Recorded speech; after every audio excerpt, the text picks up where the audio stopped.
Everyone, mark your calendars. The BDO retreat is back for its 5th and final year, and we're taking you to sunny Key Largo, Florida on January 16th and 17th. This is not some typical stuffy conference. I'm talking real strategy, real takeaways, and real conversation and growth with the best in the biz. We're talking game-changing workshops, killer conversations over dinner, and sunsets that'll make you even forget you're on a work trip. Spots are limited. Tap the link in the show notes to register now. Warning. The views and opinions expressed in this program are our own and/or those of our guests. They do not necessarily reflect the views or positions of our employers. Viewers' discretion is advised. He bought that location to shut it down. He bought it, closed the doors, padlocked it, never made a payment on his SBA loan, and continued to run his other business. He just took the hard route. He comes in a Triple F.A.T Goose coat, walks in, pulled out a pistol, put it on the table so he could take his coat off, and he was just drenched in sweat. Picked the pistol Were you up. scared? I didn't know what to say.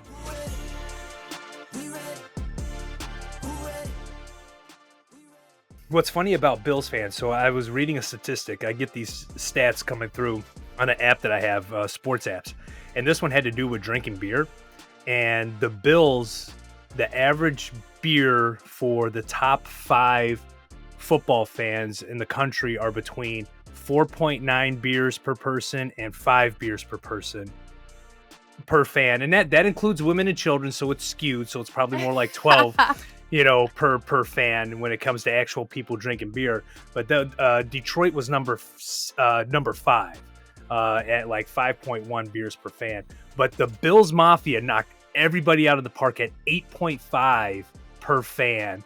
Number 1 with a bullet, 8.5, and then the next a lot of drunk babies. Was I think the Bengals fans at like 5.2 or something like that. Then Detroit at 5.1, and a couple other Bears fans I think were up there too. Well, it was just funny how much more of a dispirited line there was between Bills and the next freaking fan base for drinking. Yeah, but I'm not surprised. Hey everyone, welcome back to the BDO Show, a podcast for passionate BDOs wanting to level up their game with advice and stories from battle-tested BDOs. I'm your host, Emily Detor, and I'm here with my fellow co-host, Ryan Kroge. At the beginning of each episode, we're always going to remind you to like, subscribe, and send over your topics and suggestions to the BDO Show at artofsba.com. And don't forget to check out our whole family of shows, SBA Today, which airs live every week, as well as our flagship program, the Art of SBA Lending Podcast. BDOs. Have you ever had a borrower bring in like a brother-in-law to do their life insurance? Doesn't end well, does it? We've all been there.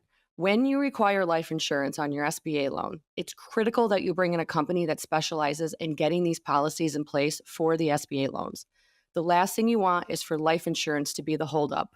We all know that's a rookie mistake. SBA Protection Quick Close Life Insurance is the fastest, easiest way to secure the insurance protection that your borrower needs for their SBA loan. Their process is simple, hassle-free, and only takes a few minutes of your borrower's time. No lengthy paperwork, no complicated forms. They even have programs that don't require labs or doctor records for approval. And best of all, you will have the collateral assignment back in less than 24 hours. It's a no-brainer. Go to SBAprotection.com for more information or email Adam Bergen at adam@sbaprotection.com. Okay, today's episode. Gather round. We're going to have story time with Grandpa Kroge. Got my readers out. Yep. This will be more of a fun episode where we can just kind of do a fun look back at the wild stories that, Ryan's sort of been queuing up over the last year and a half of all the things that he's sort of been through in his career, which is about how long? 26 and a half years now. 26 and a half years. And I know some of us are in our infancy. So let's take it back to the branch days, to them located in kind of some sketchy areas of Detroit. So he gave me a couple of his favorite stories. We're going to start with a couple of them. And now, do we need to add any disclaimers here, or are we good? They're all good? Well, yeah, I was going. So I started when I started at TCF Bank, I should say. They were, which was what production. Year and how old were you? It was, I was actually interviewed in 99. I was hired in 2000. I was 21 years old. Okay. All right. I was in 5th grade, I think. You're in the 5th grade house. And so I was hired in as a underwriter, but we were in an LPO, loan production office, and that most BDOs, most commercial lenders, even if you work for a local bank, you're generally going to be in a loan production office.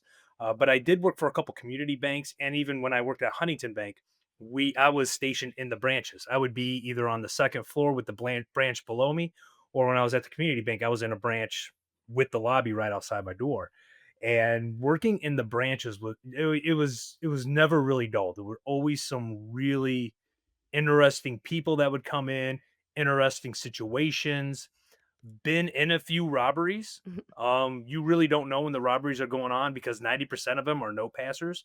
So everything would be fine. You're doing great. Then you walk out to make a copy or get a drink of water, and all of a sudden they're shutting the whole branch down. You're like, what's going on? Oh, we just got robbed. Had a guy rob us one time, no passer, wearing a Red Wings hat. We called him the Red Wing Bandit because he robbed, I think, three branches at the time. I think it was like in 2007.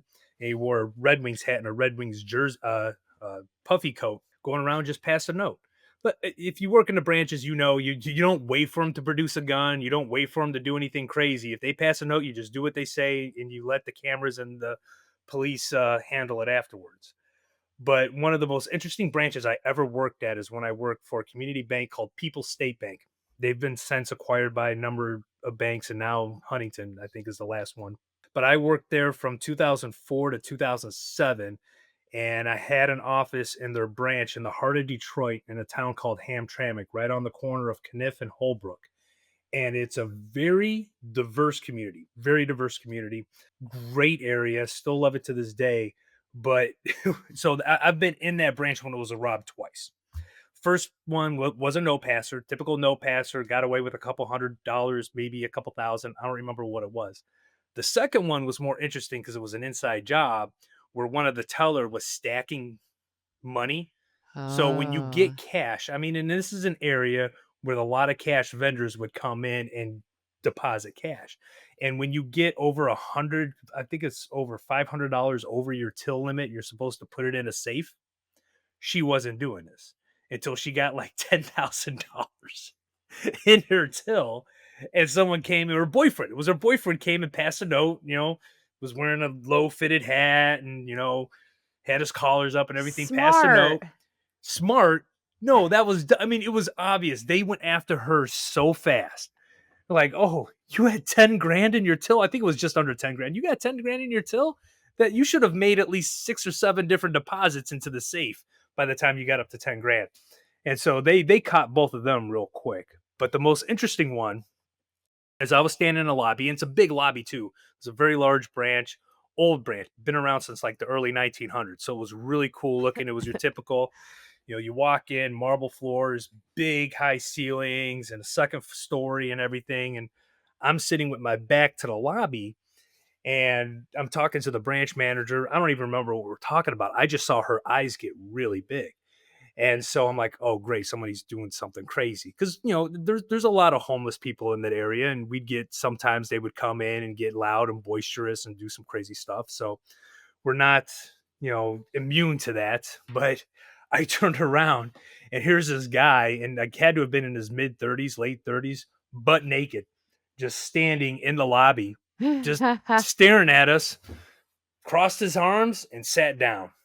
And my assistant branch manager, who was new down there, went to approach him. And my branch manager said, nope, just leave him alone. Send everybody out. I'm calling the police. Police came, did their thing. But his reason was it was like it is right now. It's like 95 degrees right now in Detroit. It's hotter than I don't know what.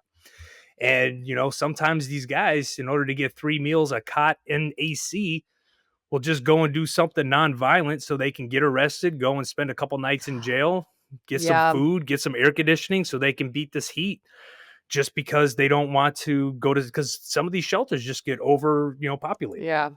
So that was his case.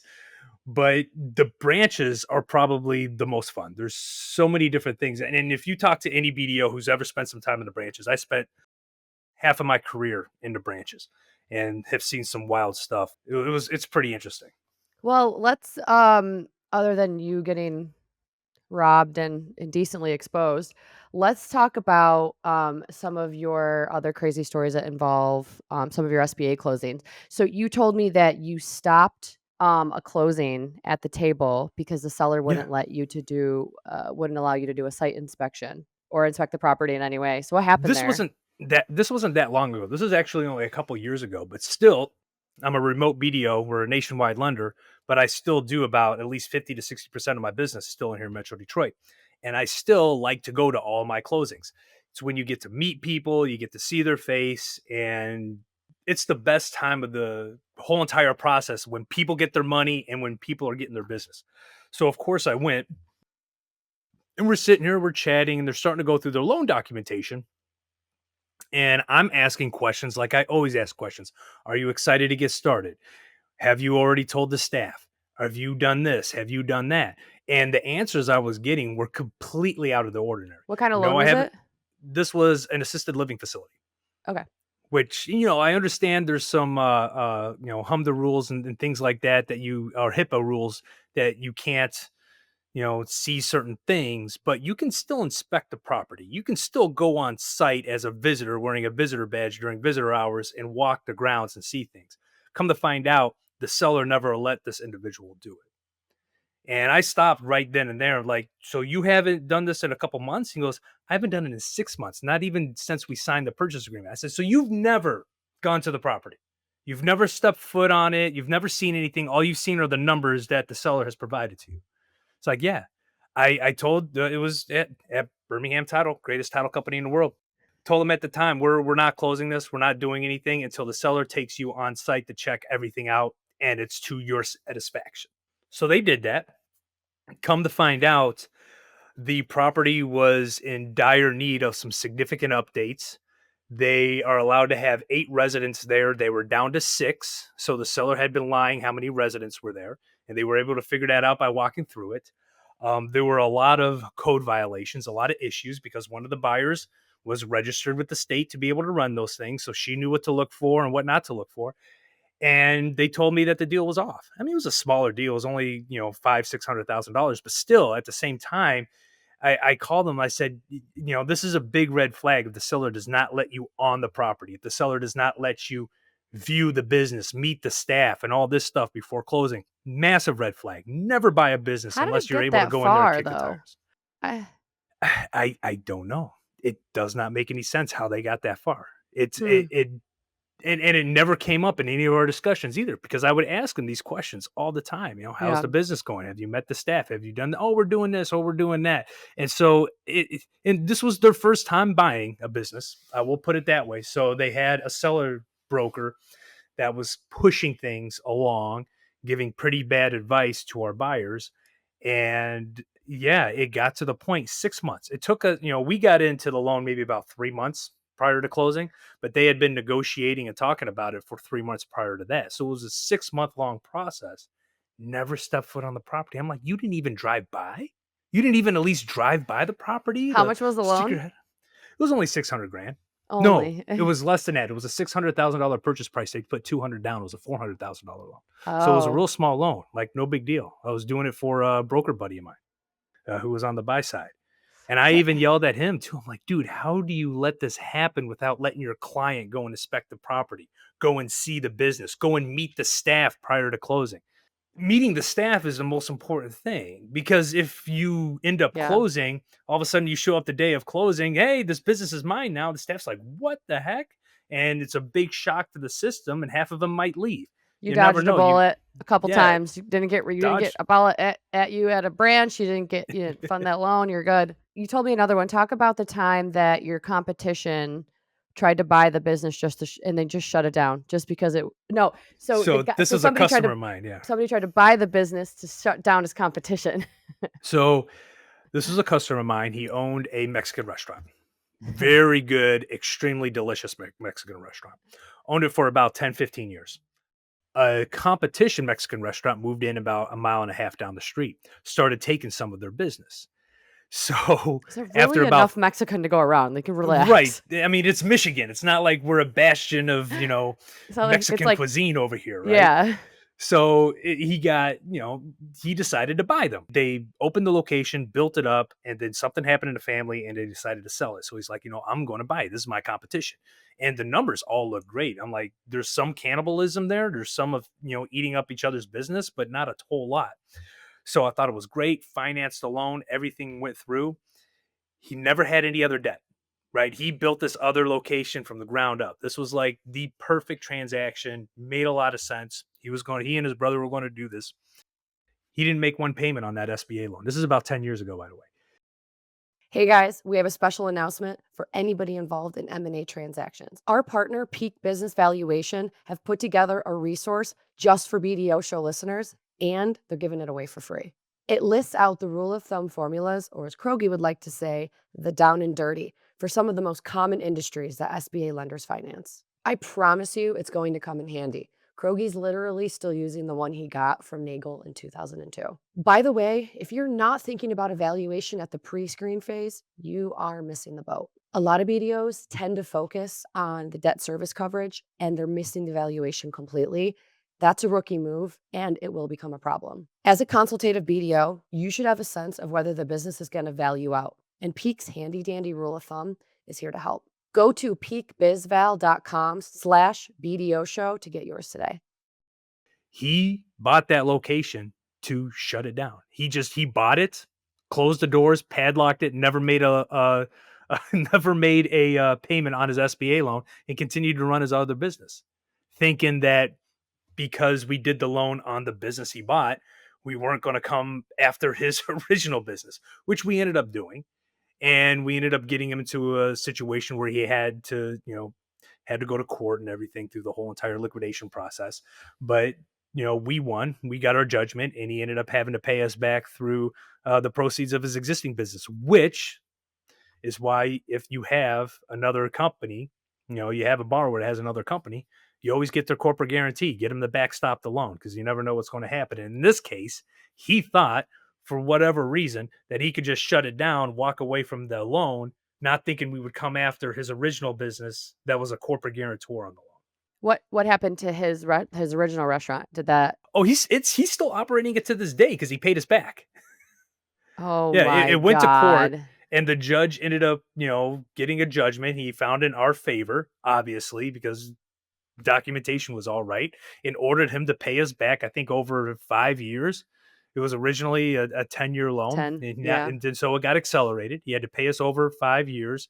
He had to pay us back interest of like 120 or 160 days, something like that. He had to pay for all of our court fees, had to pay at our interest rate. He had to pay it over 5 years. So we got our money back.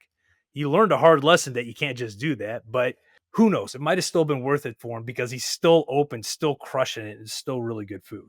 And his competition, there's He just no took other the hard Mexican route. restaurant. Just took the hard route for no reason. Could have just bought it and kept it going and just like, I don't know.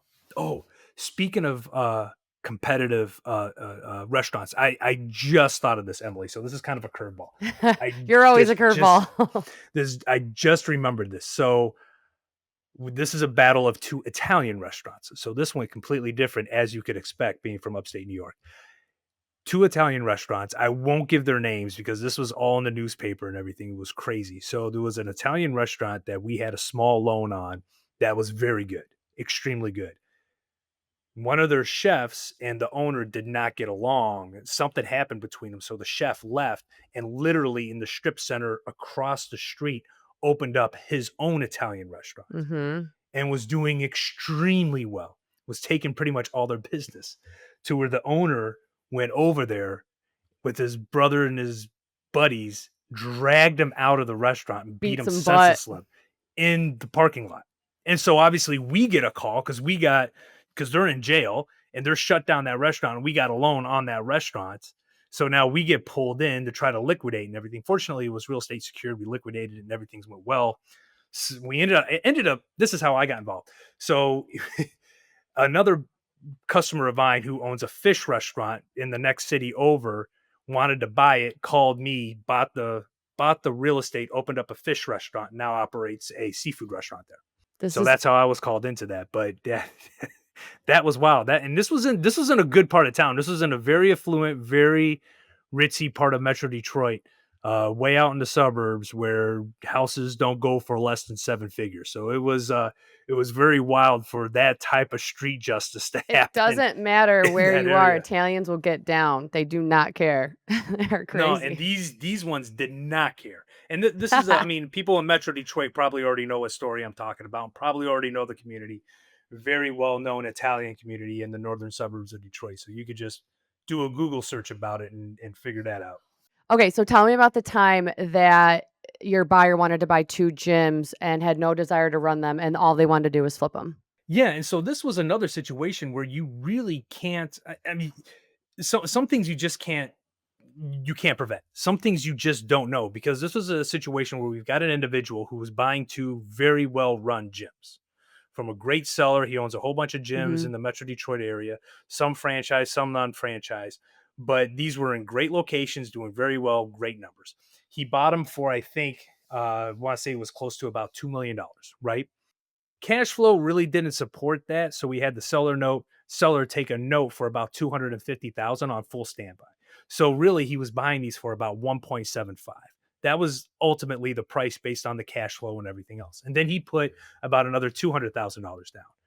Well, he was convinced, unbeknownst to me and others that were involved in this deal, because he was more than qualified. Great guy, good background, and the gyms are practically running themselves, right? Had great management, great team in place. He wanted to buy these because in his mind, for whatever reason, he thought they were worth $2.5 million. So he wanted to buy these gyms, and immediately he never took one step into these gym doors. He never met the staff, never walked into the gym. He immediately turned around and put them for sale for 2.5 million. So bought it for 2 million. It was about a $1.5 million loan with us, but he had put 200 some odd $1,000 down, $250,000 seller note, and then decided to turn around and flip it for 2.5 and got no offers for 2 months. He made his payments for 2 months and got no offers, then realized they weren't worth $2.5 million and went belly up Oh because my god. he never paid any of the bills. I remember getting a story that he never even renewed his Comcast subscription, so all the TVs in the gyms are just blank because he never paid his bills. Just for whatever reason, just thought maybe he heard some Instagram guru talking about flipping businesses like you flip real estate. I don't know, but for But whatever everybody on reason, Instagram knows what they're talking about. right, exactly. For whatever reason, he got it in his mind How do you that he could find these flip. people? How do they I find these you? people find me. They These find people find you. me. It's really weird because this was something that completely took me by surprise. This is several years ago. This is a while ago. And so even talking to my workout manager, I'm like, I mean, looking through the paperwork, our analysis, his background, everything took us all by complete surprise. Never in a million years would have thought about it.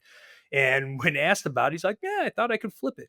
No rhyme or reason. And I wanted to, obviously I couldn't because we were going through litigation, but I literally just wanted to ask him, what made you think, and it appraised for like $1.8 million. And he had a copy of the valuation. Like, what made you think somebody would buy for 2.5? That's the question I wanted to ask. I don't know the answer. Never got a chance to ask him that, but yeah, we talk about a lot of great closings on this show. We talk about a lot of great things that happen, but you don't get to hear about the crazy ones that go bad. So I wanted to throw a couple stories about out there about some bad ones that were just like, I think like every 6 to 7 episodes, we should just do a crap talking bad deal. Like, let's get it out. Let's just have a laugh episode because there's one more I've saved till the end that I think is the best okay, that you told me about.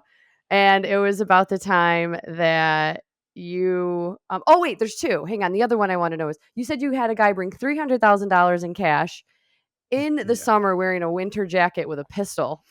yes. So This this is one sounds of so made up. It's not even funny. I was actually at Huntington Bank when this happened, right? And I was working at the headquarters. So I the last 2 years I worked at Huntington for like Habitat. 7.5 years.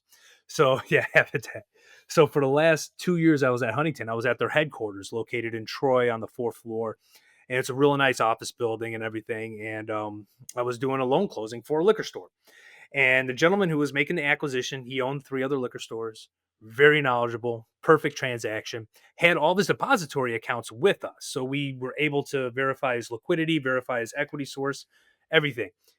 He showed up to the closing. And mind you, this is, I should say it, this is in August or July, hotter than I don't know what. I'm trying not to sweat through my button down because it was just, a ridiculous summer day. He comes in a triple fat goose coat, walks in immediately, that was the first thing that took me away. I stood up because the assistant walked in. I'm like, and I didn't get a chance to get a word out. He unzipped it, took 2 racks, 2 stacks like this, placed them there, and then 2 more, placed them on top, and then went behind, pulled out a pistol, put it on the table so he could take his coat off, and he was just drenched in sweat. Picked the pistol Were you up. scared? Like, I didn't know what to say. At first I started to laugh because I knew what he was doing when he started pulling the cash out. But then I saw the pistol and I'm like, okay, this could get like real hairy real quick. So he put the pistol away, untucked his shirt and put it out. And he goes, this is 300,000. This was the $302,000 and whatever change it was. Here you go. It's all in like 20s and hundreds and everything else. And I'm like, I had to explain it to, and there was 4 of us in the closing. It was me, the business banker, and 2 other individuals, the title company, and then the sellers. And the seller didn't even blink an eye. He's like, yeah, I mean, we do business like this all the time. And so I looked at the guy, and I didn't get a chance to get anything out of my mouth. And my buddy Dave, who was the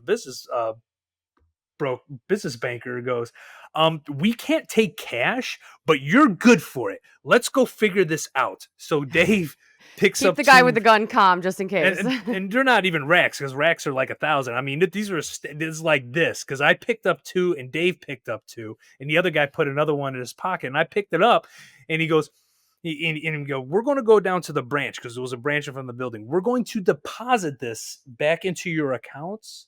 And then we know you have the money in your accounts. And then we're going to write a cashier's check to the title company. And we're going to come back up here.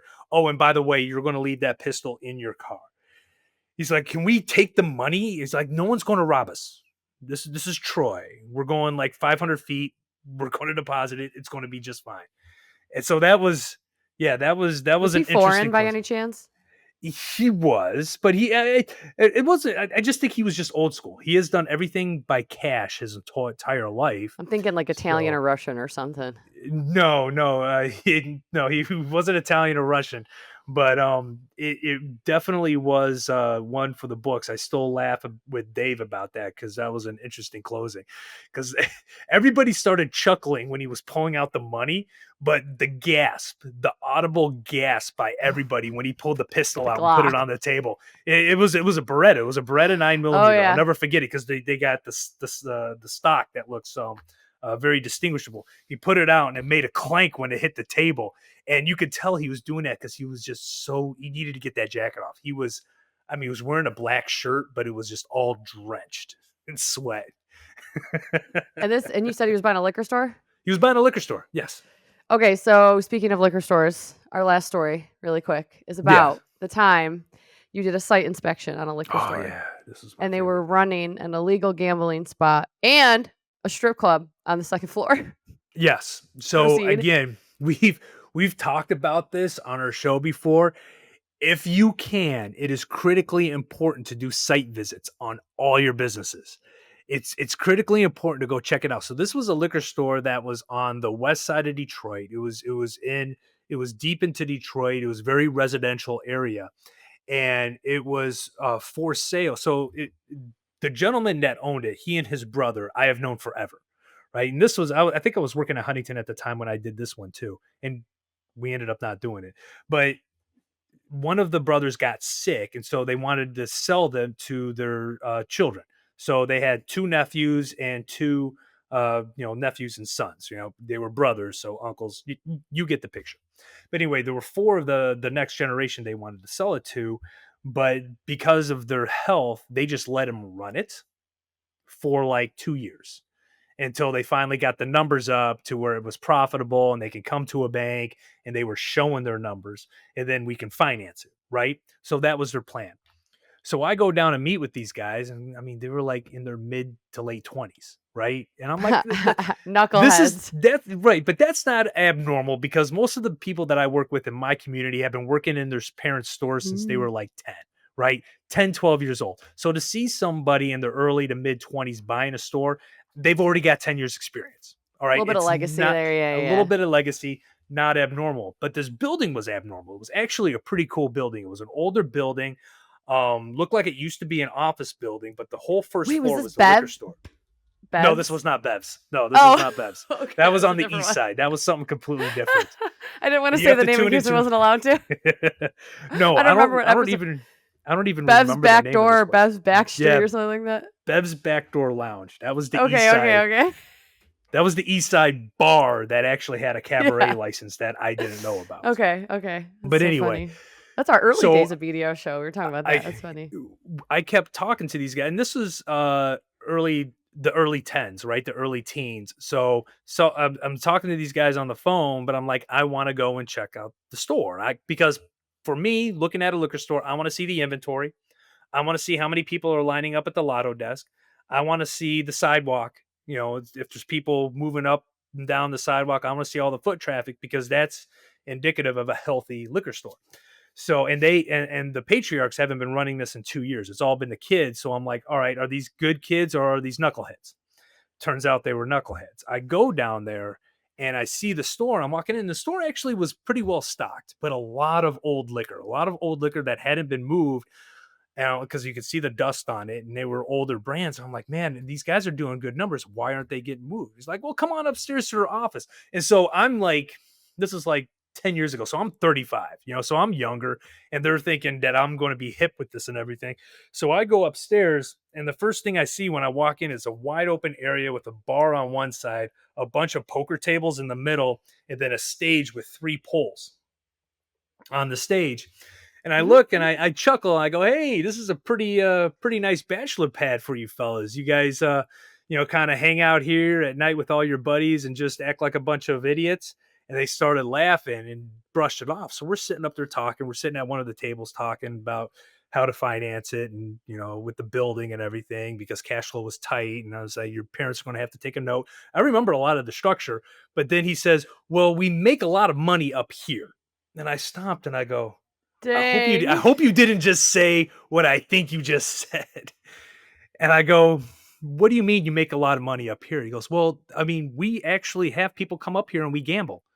And then we hire girls after the strip clubs close to come here and dance.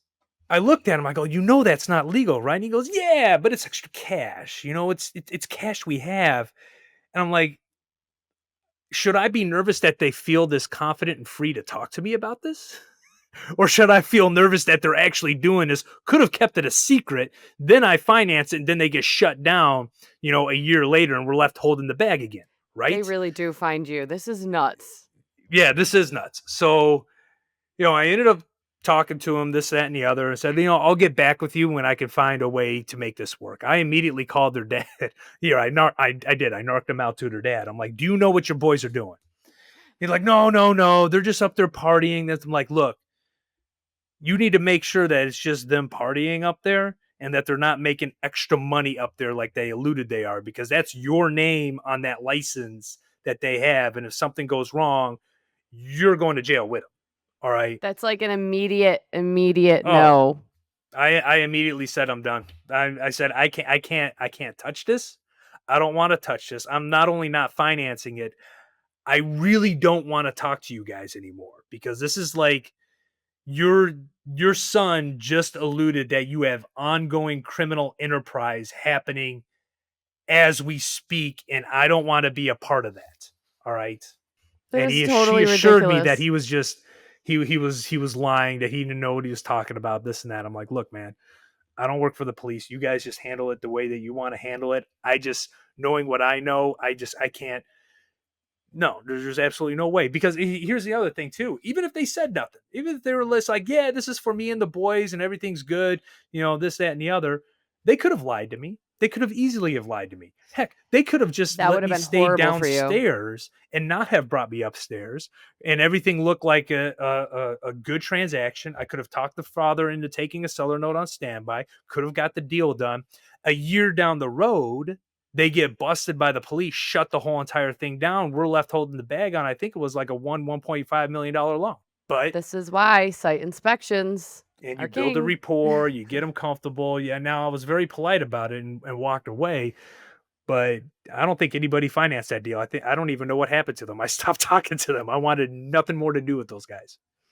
I don't blame you. All of these stories did not shock me even for one single second. I just want you to know. And anybody else that's going to be listening to this episode, they're probably going to Oh be my texting goodness. you on the side and they're going to be like, that is par for the course with Ryan Kroge. No, it's not part of for the course with me. It's just you see Yes, some wild stuff out here. I know people see wild stuff, but I've always heard of the most crazy crap come out of your mouth. Like, oh, one time I had this guy. I'm like, try to finance a rocket ship, and you're like, what? Like, why? Like, Yeah, that's why you do site visits. That's why you ask questions, why you get inquisitive. That you know, it is so easy to want to be a top producer, to just take a deal, cram through it as fast as you can, mhm. just to get it through underwriting, just to get it done, just to get it closed. Take your time. So there was one thing that they nailed into our head at Huntington, which is really good, and it's carried me to this day. And that's just know your customer. Know your Mhm. customer. All right. And I think that has to do because, we were a branch network. And so we opened up a lot of deposits. And so we were heavily regulated. Even though we're heavily regulated now, it's even more so when you're in the branches and you work in a retail setting. You got to know your customer. You got Right. to know them as much as possible to be able to prevent stuff like that, of getting in trouble, financing something that was an illegal operation. You brought up Bev's Backdoor Lounge. If I didn't know my customer, or at least get to know my customer and go to site visits, I would have never have known. Well, when we ran title, we would have found out that they had a cabaret license, but I was able to, cut it off prior to getting to that point. Uh, So it's like you got to take the time to get to know your customer. And if you can't do that in person, do Zoom calls, ask the questions, ask really important questions, digging questions about them personally, about their business, about what they plan to do with their business, and then let them talk. I know I like to talk a lot on this show, but when I'm sitting with a customer, I let them talk and just let their mouth just go. Because if you let them go, they'll start giving you some red flags that you might want to step away from this deal, or they'll give you some green flag to say, oh, now I feel even more comfortable. Let them go. Let them talk. Let them tell you everything about the transaction. You'll learn more and you'll get to know your customer. And when you and get to know your customer, you're going to have a good deal.